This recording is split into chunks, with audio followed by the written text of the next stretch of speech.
आज प्रणय दिवस प्रेम साटासाट गरी मनाइँदै कवाडी संकलन केन्द्र हटाउने महानगरको नीति व्यवसायी र नगर प्रहरी आम्ने सामने। जनयुद्धकै कारण गणतन्त्रमा छौं अध्यक्ष दाहाल। सर्वोच्चको बन्देज बावजुद मनाइयो जनयुद्ध दिवस। ललिता निवास जग्गा प्रकरण 2 पूर्व प्रधानमन्त्री विरुद्धको मुद्दा पूर्ण इजलासमा पठाइयो। विश्वविद्यालयको जग्गा भाडाबारे संसदीय समितिमा 2 थरी मत। कोटी होमलाई अवरोध नगर्न पोखरा महानगरलाई उच्च अदालतको आदेश। संघर्षको जगमा समानताको मुद्दा स्थापित। वर्षमान पुन नयाँ शक्तिका पदाधिकारीले लिए शपथ। फोहोर व्यवस्थापनबारे छलफलका लागि मुख्य सचिव सहितलाई बोलाउन सर्वोच्चको आदेश। सगरमाथा क्षेत्रमा हेलिकप्टर उडान प्रतिबन्ध तत्काल हटाउन माग। अमेरिका पठाउने भन्दै 21 लाख रुपियाँ ठगी गरेको आरोपमा 2 जना पक्राउ। सवारी प्रदूषण चेक जाँचमा महानगरको कडाई। 945 सवारी चेक गर्दा 515 फेल। प्रहरी कुटपिट घटनामा अनरा सोबियुका नेता कमल जोशी पक्राउ। र अन्तिम समाचार रहनेछ अवैध लागु औषध खैरो हेरोइन सहित हेटौडाका 4 युवा पक्राउ।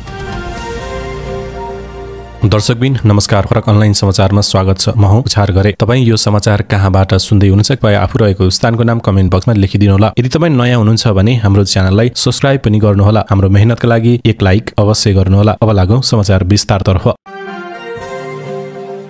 आज फेब्रुअरी 24 प्रेम दिवस अर्थात् भ्यालेन्टाइन डे। नेपाल सहित विश्वभर प्रेमिल जोडीले यस विशेष दिन उत्साहका साथ मनाउने गर्छन्। एक सातासम्म मनाइने भ्यालेन्टाइन सप्ताहको अन्तिम तथा सबैभन्दा महत्त्वपूर्ण दिनका रूपमा आज प्रेम जोडीले एक आपसमा उपहार आदान प्रदान गर्दै माया साटासाट गर्ने चलन छ। पछिल्लो समय भ्यालेन्टाइन डे विश्वभर पर्वकै रूपमा स्थापित भइसकेको छ। प्रेमका पक्षधर सन्त भ्यालेन्टाइनलाई मृत्युदण्ड दिएको सम्झनामा प्रणय दिवस मनाउन थालिएको विश्वास गरिन्छ। यो दिवस अहिले विश्वभर चर्चित रहेको छ। भ्यालेन्टाइनलाई मृत्युदण्ड दिएको दिनको सम्झनामा प्रत्येक वर्ष 14 फेब्रुअरीमा भ्यालेन्टाइन दिवस मनाउने गरिन्छ। तेस्रो शताब्दीमा एक रोमका क्लोडियस नामक एक शासक थिए। उनले भन्ने गर्दथे जब बिहे गरिन्छ पुरुषको शक्ति र बुद्धि नष्ट हुन्छ, त्यसैले आजदेखि कुनै पनि अधिकारी वा सैनिकले बिहे गर्न पाउने छैनन्। उनले आफ्नो राज्यमा उद्घोष गरिदिए, तर भ्यालेन्टाइनलाई क्लोडियसको यो कुरा पटक्कै मन परेन। उनले फरमानको विरोध मात्रै गरेनन्, सन्त भ्यालेन्टाइनले सयौं अधिकारी र सैनिकको विवाह समेत गराइदिए। भ्यालेन्टाइनको यस्तो क्रियाकलापबाट क्लोडियस क्रोधित भई सन् 269 को 14 फेब्रुअरीमा भ्यालेन्टाइनलाई फाँसी दिने निर्णय गरे। फाँसीको आदेश सुनेर सन्त भ्यालेन्टाइनले जेलरकी दृष्टिबिन छोरीको नाममा एक प्रेम पत्र लेखे र त्यसको मुनि लेखे फ्रम योर भ्यालेन्टाइन। यससँगै उनले प्रेमपूर्वक फूल उपहार पठाए। मृत्यु अघि उनले जेलरलाई भने म मरेपछि मेरो आँखा तपाईकी आफ्नै दृष्टिबिन छोरीलाई दिनु। यही दिनलाई भ्यालेन्टाइनको समर्पणमा मानिसहरूले प्रणय दिवस मनाउन सुरु गरे। यो दिवस मनाउने क्रममा प्रेमी प्रेमिकाले एक अर्कालाई फूल, कार्ड, चकलेट उपहार साटसाट गर्ने तथा युवा पुस्तामा बढी लोकप्रिय रहेको यो दिवसमा आफूलाई मन परेको व्यक्तिलाई प्रेम प्रस्ताव राख्ने दिनका रूपमा लिने गरेका छन्। पछिल्लो समय भ्यालेन्टाइन डे आउनु एक हप्ता पहिले नै सप्ताहव्यापी रूपमा यो दिवस मनाउने गरिन्छ। विशेष गरी यो दिनलाई प्रेम प्रस्ताव राख्ने, प्रेम भाव प्रकट गर्ने र प्रेम सम्बन्धलाई अझ सुदृढ बनाउने अवसरका रूपमा लिइन्छ। गत वर्ष 20 फागुनमा काठमाडौँ बिरकुटी मण्डपमा हजारौं कवाडी व्यवसायी सडकमा आए। काठमाडौँ महानगरपालिकाको राष्ट्रिय सभागृह अगाडि कवाडी व्यवसायी संकलकहरूले नाराबाजी गर्दै आन्दोलन गरे। कारण थियो काठमाडौँ महानगरपालिकाले आफ्नो क्षेत्रभित्रका सबै संकलन केन्द्र हटाउने भन्दै चालेको डोजर अभियान। महानगरले नगर प्रहरी बल मार्फत सूचना टाँच्दै माइकिङ गर्दै कवाडी संकलन केन्द्र भत्काउन थाल्यो। कवाडी संकलन केन्द्रमा डोजर चलाउन थालेपछि उनीहरू आन्दोलनमा आए। त्यसैता 5 पटक भन्दा बढी आन्दोलन गरिसकेका छन्। अहिले फेरि यही विषयमा महानगर प्रहरी र कवाडी व्यवसायी आम्ने सामने भएका छन्। काठमाडौँ टेकुमा आइतबार कवाडी व्यवसायी र नगर प्रहरी बीच झडप समेत भयो। झडपमा दुवै पक्ष गरी 5 जना घाइते भए। घाइते हुनेमा 3 जना कवाडी व्यवसायी र 2 जना नगर प्रहरी छन्। कवाडी गोदाम हटाउन पुगेको काठमाडौँ नगर प्रहरी बललाई कवाड व्यवसायीहरूले अवरोध गर्न खोजेपछि झडप भएको थियो। नगर प्रहरी टोली डोजर लिएर कवाडी संकलन केन्द्र भत्काउन पुगेको थियो, तर कवाड मजदुरहरूले प्रतिवाद गर्न खोजेपछि झडप भएको महानगरले जनाएको छ। काठमाडौँ महानगर नगर प्रहरी बलका कार्यवाहक प्रमुख एसपी विष्णु जोशीले कवाडी व्यवसायीले बोतल प्रहार गरेको र आत्मरक्षा गर्ने क्रममा दोहोरो झडपको स्थिति आएको बताएका छन्। तर काठमाडौँ महानगर प्रहरीलाई नागरिकमाथि लौरो चलाउने अधिकार नरहेको भन्दै सार्वजनिक स्थानबाट विरोध भइरहेको छ। मलाई ठोक्न देश सरकार अपराध होइन, फुटपाथ व्यवसायीका लागि आन्दोलन गरेका अभियन्ताले सामाजिक सञ्जाल मार्फत प्रश्न गर्छन्। लौरो पनि बोक्न नपाउने नगर प्रहरीले निरन्तर कानुनी क्षेत्राधिकार उल्लङ्घन गरी अराजक मचाउँदा सरकार गृहमन्त्रीको मौन समर्थन किन? यो परिस्थिति कानुन पालना नगर्दा र कवाडी व्यवसायप्रति वर्गीय दृष्टि राख्दा सिर्जना भएको स्पष्ट छ। कवाडी व्यवसायी र महानगरको झडपपछि संसदमा समेत यो विषयले प्रवेश पाएको छ। आइतबार संसदमा आम जनता पार्टीका अध्यक्ष एवं सांसद प्रभु शाहले काठमाडौँ महानगरपालिकाले गुण्डागर्दी प्रदर्शन गरिरहेको बताएका छन्। प्रतिनिधि सभा बैठकमा सांसद शाहले कवाडमा काम गर्ने मजदुरमाथि सांघातिक हमला गरेर काठमाडौँ महानगरपालिकाले गुण्डागर्दी प्रदर्शन गरिरहेको बताएका हुन्। यस्तै नेपाली कांग्रेस सांसद नगिना यादवले काठमाडौँ महानगरले कवाड व्यवसायमाथि अराजक गतिविधि भइरहेको भन्दै संसदको ध्यानाकर्षण गराएकी छिन्। शुक्रबार प्रतिनिधि सभा बैठकमा उनले कवाड व्यवसायमाथि भइरहेका यस्ता गतिविधि रोक्न समेत आग्रह गरिन्। कर तिरेर व्यवसाय सञ्चालन गर्दै आउँदा पनि महानगरले कवाड व्यवसायलाई तोडफोड सामान जफत गरिरहेको भन्दै उनले आपत्ति जनाएका हुन्। यस्तै सांसद अमरेश कुमार सिंहले पनि काठमाडौँ महानगरले कवाडी व्यवसायमाथि अत्याचार गरेको भन्दै संसदमा कुरा उठाउँदै आएका छन्। महानगर मेयर बालेन शाहलाई हिटलरको संज्ञा दिँदै सोमबार संसदमा आकस्मिक समय लिएर बोलेका सांसद सिंहले मेयर शाहले नाजीवादी शैलीमा गरिब र विपन्नमाथि अन्याय गरिरहेको बताएका छन्। 4 बजे दिनमा कवारीमाथि डोजर चलायो र त्यहाँ मजदुर जो गरिब मजदुरहरू थियो तिनीहरूलाई घाइते बनाइयो। त्यो मजदुरमा मुस्लिम पनि छ, दलित पनि छ, मधेसी पनि छ, सबै गरिब तबकाका छन्। नेकपा माओवादी केन्द्रका अध्यक्ष पुष्पकमल दाहाल प्रचण्डले सशस्त्र संघर्षको परिणामले अहिले देश संघीय लोकतान्त्रिक गणतन्त्रमा रहेको बताएका छन्। धुरकोट गाउँपालिकामा शहीद उद्यानको उद्घाटन गर्दै पूर्व प्रधानमन्त्री दाहालले सशस्त्र संघर्ष, जनआन्दोलन र अन्य बलिदानका कारण नै अहिले गाउँ गाउँसम्म सरकार बन्न र जनताका अधिकार स्थापित हुन सफल भएको बताएका छन्। यो सामान्य सुधारात्मक परिवर्तन मात्रै होइन, गुणात्मक, युगान्तकारी र धेरै समयसम्म टिक्ने परिवर्तन हो। अध्यक्ष दाहालले भने संविधानले पहिलो पटक नेपाली जनतालाई सार्वभौम सम्पन्न बनाएको छ। संविधानमा जनताका अधिकार स्थापित भए पनि जनताको घर आँगनमा भने सोचे जस्तो खुसियाली नआएको उनको भनाइ थियो। आफू प्रधानमन्त्री हुँदा मदन भण्डारी राजमार्ग, मध्य पहाडी लोकमार्ग, सालझण्डी धोरपाटन सडक लगायत काम गरेको अध्यक्ष दाहालले उल्लेख गरे। सर्वोच्च अदालतको रोक आदेशका बावजुद यस वर्षको जनयुद्ध दिवस विभिन्न कार्यक्रमसहित धुमधामसँग मनाइएको छ। तत्कालीन नेकपा माओवादीले 2052 सालमा सुरु गरेको सशस्त्र युद्धको सम्झनामा नेकपा माओवादी केन्द्रले फागुन 1 गतेलाई विशेष दिवसका रूपमा मनाउँदै आएको छ। उदयपुरका विभिन्न स्थानीय तहले यस अवसरमा सार्वजनिक बिदा दिएका थिए भने बिहिबार साँझ दीप प्रज्वलन गरिएको थियो। माओवादी अध्यक्ष निर्वाचित गाउँपालिकाहरू ताप्ली र लिम्चुङबुङले सार्वजनिक बिदा दिएर दिवस मनाएका थिए। कटारी बजार, त्रियुगा नगरको जलजले, गाईघाट, बोक्से, बेलटार, बेलका लगायत क्षेत्रमा 30औं जनयुद्ध दिवस लेखिएको ब्यानर सहित मैनबत्ती बालेर दिवस मनाइएको थियो। खोटाङका जन्तेढुङ्गा र खोटेहाङ गाउँपालिकाले पनि सार्वजनिक बिदा दिएका थिए भने सदरमुकाम दिक्तेलमा भव्य कार्यक्रम आयोजना गरिएको थियो। कार्यक्रममा नेकपा माओवादी केन्द्रका उपमहासचिव तथा पूर्व अर्थमन्त्री वर्षमान पुन अनन्तले जनयुद्ध कुनै समूह विशेषको स्वार्थमा नभई देश र जनताको मुक्तिका लागि गरिएको बलिदानीपूर्ण संघर्ष भएको बताए। नेकपा माओवादी केन्द्र जिल्ला समिति खोटाङ र दिलकाजी ठुलकुमार स्मृति प्रतिष्ठानको आयोजनामा 30औं जनयुद्ध दिवस 2081 मनाइएको थियो। उनले जनयुद्धलाई नेपाली जनताको आन्दोलन भन्दै त्यसबाट प्राप्त उपलब्धिहरू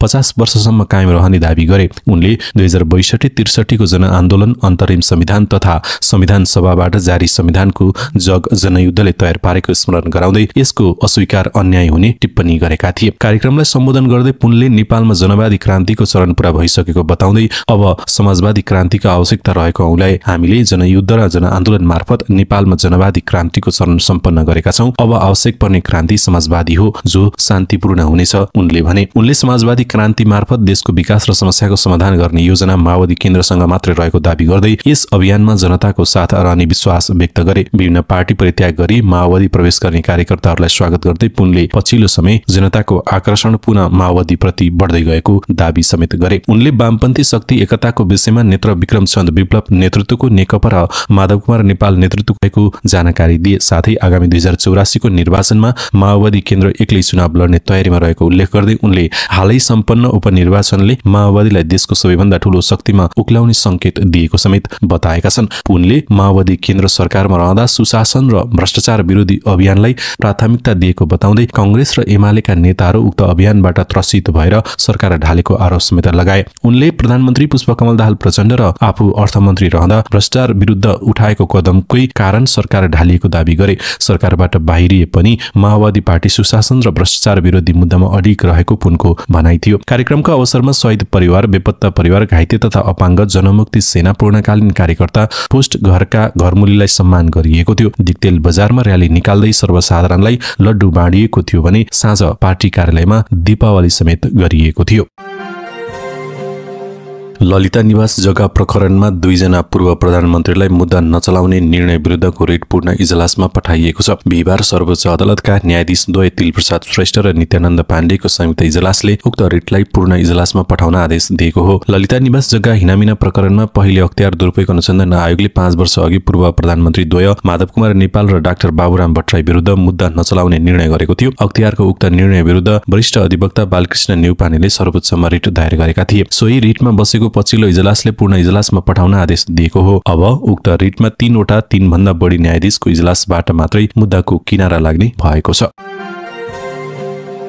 विश्वविद्यालयको जग्गा भाडामा दिने विषयमा प्रतिनिधि सभाको शिक्षा, स्वास्थ्य तथा सूचना प्रविधि समितिमा 2 लाइन देखिएको छ। समितिको बिहिबारको बैठकमा शहीद दशरथ चन्द स्वास्थ्य विज्ञान विश्वविद्यालय विधेयकमाथि दफावार छलफलमा जग्गा भाडामा दिने विषयमा समितिमा 2 धारा देखिएको हो। समिति सभापति अमर बहादुर थापा विश्वविद्यालय सञ्चालन गर्न जग्गा भाडामा दिनुपर्ने पक्षमा उभिए। शिक्षा, विज्ञान तथा प्रविधि मन्त्री विद्या भट्टराई सहित समितिका अधिकांश सदस्य भने विश्वविद्यालयको जग्गा भाडामा दिन नहुने पक्षमा उभिए। विधेयकको दफा 13 को उपदफा ज मा विश्वविद्यालयको कोष तथा चल अचल सम्पत्तिको सञ्चालन, रेखदेख र संरक्षण कार्यकारी परिषदले गर्ने भनिएको छ। कार्यकारीको सट्टा सभालाई दिनुपर्ने मत सांसदहरूको छ। त्रिवीको जग्गाको संरक्षणको अधिकार कार्यकारी परिषदलाई दिँदा भाडामा लगाइएको र अतिक्रमण भएको उदाहरण दिँदै संसदहरूले अब बन्ने विश्वविद्यालयको जग्गाको संरक्षणको अधिकार सभालाई दिनुपर्ने प्रस्ताव राखेका छन्। त्रिवीको जग्गा अपचलन कार्यकारी परिषदको निर्णयबाट भयो।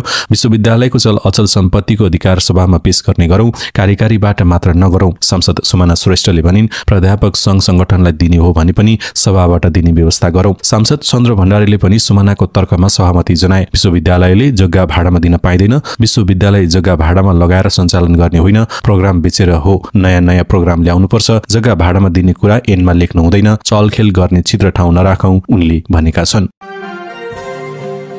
फेवा किनार नेपाल ट्रस्टको जग्गामा 3 महिनासम्म हुने भनिएको कोटीहोम महायज्ञ नरोक्न पोखरा महानगरपालिकालाई उच्च अदालत पोखराले अन्तरिम आदेश दिएको छ। उच्च अदालतका न्यायाधीश रत्नबहादुर बागचन्दको इजलासले निवेदनको अन्तिम टुङ्गो नलागेसम्म निवेदकद्वारा आयोजना गर्न लागि विराट कोटीहोम ज्ञान महायज्ञ सञ्चालनमा कानून बमोजिम बाहेक कुनै बाधा अवरोध उत्पन्न नगराउनु भनी विपक्षका नाममा अन्तरिम आदेश जारी गरेको हो। पोखरा महानगरले अनुमति नदिएको र ध्वनि प्रदूषण समेत हुने भन्दै पोखरा महानगरपालिकाको कार्यपालिका बैठकले निर्णय गरेको थियो। उसले कोटीहोम महायज्ञ सञ्चालनका लागि जग्गा उपलब्ध नगराउन नेपाल ट्रस्टको कार्यालयलाई पत्रचार गरेको थियो। नेपाल ट्रस्टले भने नेपाल ट्रस्ट ऐन 2064 को दफा 5 र नेपाल ट्रस्टको जग्गा छोटो अवधिको लागि भाडामा दिने कार्यविधि 2076 बमोजिम मानव सेवा फाउन्डेसनलाई कार्यक्रम गर्न सहमति प्रदान गरिएको जनाएको थियो। तर महानगरका मेयर धनराज आचार्यले फेवातालमा कोटीहोम गर्न नदिने अडान यथावत राखेपछि मानव सेवा फाउन्डेसन उच्च अदालत गएको हो। उच्च अदालत पोखराले 15 दिनभित्र लिखित जवाफ पेश गर्न आदेश दिएको छ। उक्त अन्तरिम आदेश विरुद्ध पोखरा महानगरपालिकाले उच्च अदालतमै निवेदन दिन पाउँछ। केही दिन अघि 45 दिनका लागि कोटीहोम गर्न लागेको विजय कृष्ण मूर्तिले दाबी गरे पनि उनीहरूले निवेदनमा भने 1 गतेदेखि नै जेठ 30 गते 3 महिना आयोजना गर्न लागेको उल्लेख छ। नेपाल ट्रस्टको 48 रोपनी जग्गामा कोटीहोम गर्न 11.5 लाख रुपियाँ भाडा समेत बुझाइसकेको फाउन्डेसनले जनाएको छ। आदेशमा वडा नम्बर 6 नेपाल ट्रस्ट र पर्यटन उद्योग वाणिज्य तथा उपभोक्ता हित संरक्षण निर्देशनालय पोखराबाट समेत अनुमति तथा सहमति प्राप्त गरेको देखिएको उल्लेख छ। महानगरले कोटीहोम गर्न नदिएको भन्दै विपक्षी बनाएर उच्च अदालतमा निवेदन दिएको फाउन्डेसनले पोखराका ऐतिहासिक चौताराका बर पिपल समिका रुख मुठारेपछि चौतर्फी आलोचना भएको थियो। फाउन्डेसनले कोटीहोमका नाममा वडा नम्बर 6, 13 र 14 का चौताराका रुख मुठार्दा पनि स्थानीय सरकार मौन रहेको भन्दै महानगरको समेत आलोचना भएको थियो। त्यसको जवाफमा मेयर आचार्यले महानगरबाट कुनै पनि अनुमति नदिएको स्पष्टीकरण दिँदै काठ समेत जफत गरेका थिए। कोटीहोम गर्न लागेका कृष्णमूर्तिले केही दिन अघि भएको पत्रकार सम्मेलनमा धर्मका नाममा अधर्म पनि तयार रहेको भनी अभिव्यक्ति दिएका थिए। पोखराका ऐतिहासिक चौताराका रुख मुठारिएपछि संरक्षण कर्मीहरूले पनि विरोध गर्दै आएका छन् भने बिहिबार मात्र संरक्षण कर्मीहरूले भेला गर्दै रुख काट्नेलाई कारबाही गर्न माग गरेका छन्। बिहिबारै पनि मेयर आचार्यले सोही ठाउँमा कोटीहोम गर्न नदिने भनी भनाई दोहोर्याएका थिए। नेपाल कम्युनिस्ट पार्टी माओवादी केन्द्रका उपमहासचिव वर्षमान पुनले सशस्त्र सङ्घर्षकै जगमा समानताको मुद्दा स्थापित भएको बताएका छन्। नेपाल कम्युनिस्ट पार्टी माओवादी केन्द्र खोटाङ र दिलकाजी ठुलकुमार स्मृति प्रतिष्ठानले आयोजना गरेको कार्यक्रमलाई सम्बोधन गर्दै नेपाल सरकारका पूर्व अर्थमन्त्री समेत रहेका पुनले 2052 साल फागुन 1 मा माओवादीले सुरु गरेको सशस्त्र सङ्घर्षलाई इतिहासले स्वीकार गरिसकेको जिकिर गरे। उनले भने सशस्त्र सङ्घर्षकै जगमा भएको जनआन्दोलनपछि संविधान सभाबाट संविधान जारी भएको छ। समानताको मुद्दा संविधानमा लिपिबद्ध भएको छ। नेता पुनले विचार तथा सिद्धान्त मिल्ने वामपन्थी शक्तिबीच चाँडै एकता हुने समेत बताए। उनले आगामी 84 सालको निर्वाचनमा माओवादी केन्द्र एक्लै चुनाव लड्ने गरी तयारीमा जुटेको समेत जानकारी दिए। कार्यक्रममा शहीद बेपत्ता परिवार, घाइते तथा अपाङ्ग, जनमुक्ति सेना पूर्णकालीन कार्यकर्ता लगायतलाई सम्मान गरिएको थियो। नेसपा नयाँ शक्तिका नवनिर्वाचित पदाधिकारीहरूले शपथ ग्रहण गरेका छन्। काठमाडौँको प्रज्ञा प्रतिष्ठानमा सम्पन्न प्रथम महाधिवेशनबाट निर्वाचित पदाधिकारीहरूले बिहिबार शपथ ग्रहण गरेका हुन्। अध्यक्षमा निर्वाचित भएका अध्यक्ष डाक्टर बाबुराम भट्टराईलाई निर्वाचन अधिकृतले शपथ ग्रहण गराए भने लगत्तै पार्टी अध्यक्ष भट्टराईले निर्वाचित पदाधिकारीहरूलाई ग्रहण गराएका थिए। सर्वोच्च अदालतले उपत्यकाको फोहोर व्यवस्थापनका विषयमा छलफल गर्न प्रधानमन्त्री तथा मन्त्री परिषदको कार्यालय, वन तथा वातावरण मन्त्रालय लगायत सचिवलाई बोलाउने आदेश गरेको छ। न्यायाधीश डाक्टर कुमार चुनाल र महेश शर्मा पौडेलको संयुक्त इजलासले बिहिबार एफुड ल्याबका तर्फबाट अधिवक्ता पदमबहादुर श्रेष्ठ, अधिवक्ता विक्रम मिश्रले नेपाल सरकार, वन तथा वातावरण मन्त्रालयलाई विपक्षीय बनाई छुट्टाछुट्टै दायर गरेको रिट निवेदनमा उक्त आदेश गरेको हो। उक्त विषयमा छलफल गर्न मुख्य सचिव, शहरी विकास मन्त्रालयका सचिव, वन तथा वातावरण मन्त्रालयका सचिव, संघीय मामिला तथा सामान्य प्रशासन मन्त्रालयका सचिव, बागमती प्रदेश सरकारका मुख्य सचिव, स्थानीय तह हेर्ने सहसचिव, शहरी विकास मन्त्रालयका सहसचिव, काठमाडौँ महानगरपालिका, ललितपुर महानगरपालिका र भक्तपुर महानगरपालिकाका प्रमुख प्रशासकीय अधिकृतलाई आगामी चैत 11 गते अदालतले बोलाएको छ। कुहिने र नकुहिने फोहोर संकलन र विसर्जनका लागि आवश्यक पूर्वावस्था, चुनौती एवं समाधानका उपाय, काठमाडौँ उपत्यका फोहोर व्यवस्थापन सम्बन्धमा केन्द्र, प्रदेश र स्थानीय तहबाट अवलम्बन गरिने दीर्घकालीन उपायका विषयमा छलफल गर्ने आदेश उल्लेख छ। पर्यटन क्षेत्रका 7 प्रमुख संगठनले सगरमाथा राष्ट्रिय निकुञ्ज क्षेत्रमा व्यावसायिक हेलिकप्टर उडानमा लगाएको प्रतिबन्ध तुरुन्त हटाउन माग गरेका छन्। वायु सेवा सञ्चालक संघ, expedition operators association Nepal, hotel association Nepal, Nepal उद्योग परिसंघ, नेपाल पर्वतारोहण संघ, trekking agencies association of Nepal र Nepal association of tour and travels एजेन्ट्सले संयुक्त विज्ञप्ति जारी गरी हेलिकप्टर उडान प्रतिबन्ध हटाउन माग गरेका हुन्। ती संगठनले हेलिकप्टर उडान रोक्नु कानून विपरीत रहेको भन्दै प्रतिबन्ध कायमै रहे अन्तर्राष्ट्रिय जगतमा नकारात्मक सन्देश प्रवाह हुने र पर्यटन उद्योग नै धराशायी हुने जनाएका छन्। प्रतिबन्ध जारी रहे हेलिकप्टर कम्पनीहरूलाई ठूलो आर्थिक भार पर्न गई व्यवसाय नै बन्द गर्नुपर्ने अवस्था सिर्जना हुने र हेलिकप्टर कम्पनीमा कार्यरत कर्मचारीको रोजगारी गुम्ने र आश्रित परिवारको रोजीरोटी खोसिनेतर्फ सरकारवालाको ध्यान आकर्षण हुनुपर्छ विज्ञप्तिमा छ। त्यसकारण तत्काल समस्या समाधान गर्न वार्ता तथा संवाद गरिरहनुपर्छ। सगरमाथा निकुञ्ज, खुम्बुपासाङ लामो गाउँपालिका, स्थानीय युवा समूह लगायत संघ संस्थाले सगरमाथा क्षेत्रमा व्यवसायिक हेलिकप्टर उडान तथा अवतरण 1 जनवरी 2025 देखि प्रतिबन्ध लगाएका थिए। त्यसयता प्रतिबन्ध खुलाउन सरकारवाला र सम्बन्धित पदाधिकारीसँग पटक पटक वार्ता गर्दा पनि निर्क्युलमा पुग्न नसकेको र हाल उक्त क्षेत्रको हेलिप्याडमा अवरोध कायम रहेको वायु सेवा सञ्चालक संघले जनाएको छ। अमेरिका पठाउने भन्दै 21 लाख रुपियाँ ठगी गरेको आरोपमा काठमाडौँबाट 2 जना पक्राउ परेका छन्। पक्राउ पर्नेमा सिराहा नगरपालिका 8 का 33 वर्षीय रमेश कुमार ठाकुर र धनुषाको विदेह नगरपालिका 5 का 29 वर्षीय विशाल ठाकुर छन्। उनीहरूलाई काठमाडौँ उपत्यका अपराध अनुसन्धान कार्यालयको टोलीले पक्राउ गरेको हो। अमेरिका पठाउने भन्दै उनीहरूले 2 जनाबाट 21 लाख रुपियाँ ठगी गरेको आरोप छ। पक्राउ परेका 2 जनालाई कारबाहीका लागि वैदेशिक रोजगार विभागको कार्यालय ताहाचल पठाइएको छ।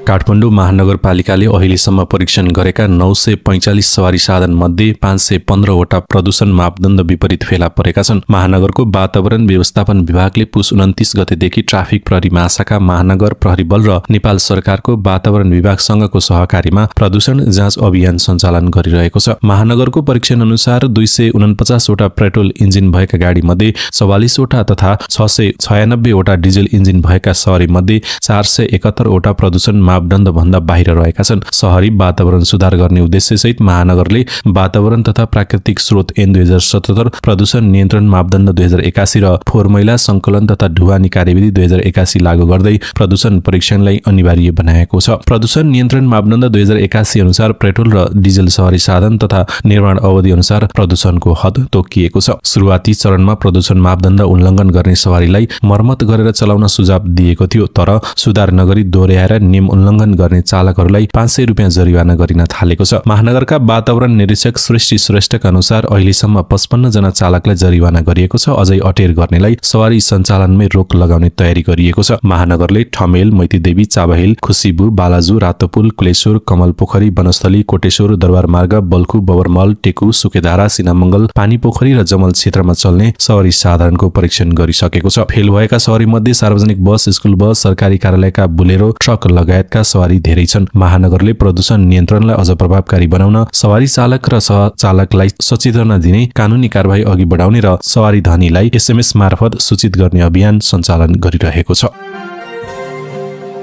प्रहरी कुटपिटको घटनामा संलग्न रहेको आरोपमा सत्तारूढ दल नेकपा एमाले निकट विद्यार्थी संगठन अनेरा सोभियोका नेता कमल जोशीलाई प्रहरीले पक्राउ गरेको छ। उनलाई काठमाडौँ जिल्ला प्रहरी परिसरले बिहिबार साँझ 4 बजे आसपास नयाँ बानेश्वरबाट नियन्त्रणमा लिएको जिल्ला परिसर प्रवक्ता SP अपिलराज बोहराले जानकारी दिएका छन्। माघ 24 गते ठमेलमा दरबार मार्ग वृत्तको किक रेस्पोन्स टिम QR टिममा कार्यरत प्रहरी हलदार जगुलाल चौधरी र जवान नगेन्द्र राज विष्टमाथि कुटपिट भएको थियो। घटनामा संलग्न मध्ये ताप्लेजुङका दिनेश सुगदेल र डडेलधुराका रमेश फुलारालाई प्रहरीले माघ 27 गते नै पक्राउ गरिसकेको छ, तर जोशीमाथि CCTV फुटेजमा देखिएको बावजुद कारबाही प्रक्रिया अघि नबढाइएको भन्दै आलोचना भएको थियो। घटनाको CCTV फुटेजमा जोशी देखिए पनि प्रहरीले उनलाई अनुसन्धानको दायरामा ल्याएको थिएन। बरु उनले प्रहरीलाई कुटपिटबाट जोगाउन खोजेको भन्दै उन्मुक्ति दिन खोजिएको आरोप लागेको थियो, तर सत्ताको आडमा उनलाई कारबाही नगरेको भन्दै आलोचना चुलिएपछि प्रहरीले फेरि पक्राउ पूर्जी जारी गर्न जिल्ला प्रशासन कार्यालयमा पत्रचार गरेको थियो। आजका लागि अन्तिम समाचार रहेको छ। अवैध लागु औषध खैरो हेरोइन सहित मकवानपुर प्रहरीले 4 जनालाई नियन्त्रणमा लिएको छ। हेटौँडा 15 राटोमाटोबाट प्रहरीले 4 ग्राम 910 मिलिग्राम खैरो हेरोइन सहित हेटौँडाका 4 युवालाई पक्राउ गरेको हो। पक्राउ पर्नेमा 23 वर्षीय निखिल तिमिलसिना, 28 वर्षका भीमसेन पाण्डे, 27 वर्षीय मन्जित गौतम र 20 वर्षका साकार ढुङ्गेल रहेको जिल्ला प्रहरी कार्यालय मकवानपुरका प्रवक्ता एवं प्रहरी नायब उपरीक्षक श्यामु अर्यालले जानकारी दिए। वीरगञ्जबाट हेटौँडा आउँदै गरेका 2 वटा मोटरसाइकललाई रोकेर सुरक्षा जाँच गर्ने क्रममा निखिल तिमिलसिनाले बायाँ खुट्टाको जुत्ताभित्र लुकाएर ल्याएको अवस्थामा लागु औषध खैरो हेरोइन भेटिएको अर्यालले बताए। 4 जना मिलेर किनेको बयान उनीहरूले दिएपछि जिल्ला अदालत मकवानपुरबाट 7 दिनको म्याद थप गरी आवश्यक अनुसन्धान प्रक्रिया अघि बढाइएको मकवानपुर प्रहरीको भनाइ छ। दर्शकबिन, तपाईँ यो समाचार कहाँबाट हेर्दै हुनुहुन्छ? कृपया आफू रहेको स्थानको नाम कमेन्ट बक्समा लेखिदिनुहोला। तपाईँ पहिलो पटक हाम्रो च्यानलमा समाचार हेर्दै हुनुहुन्छ भने कृपया हाम्रो च्यानललाई सब्स्क्राइब पनि गर्नुहोला। हाम्रो मेहनतका लागि एक लाइक अवश्य गर्नुहोला। साँझ 6 बजे पुनः समाचार लिएर उपस्थित हुनेछौँ। त्यतिन्जेलका लागि बिदा दिनुहोस्। नमस्ते।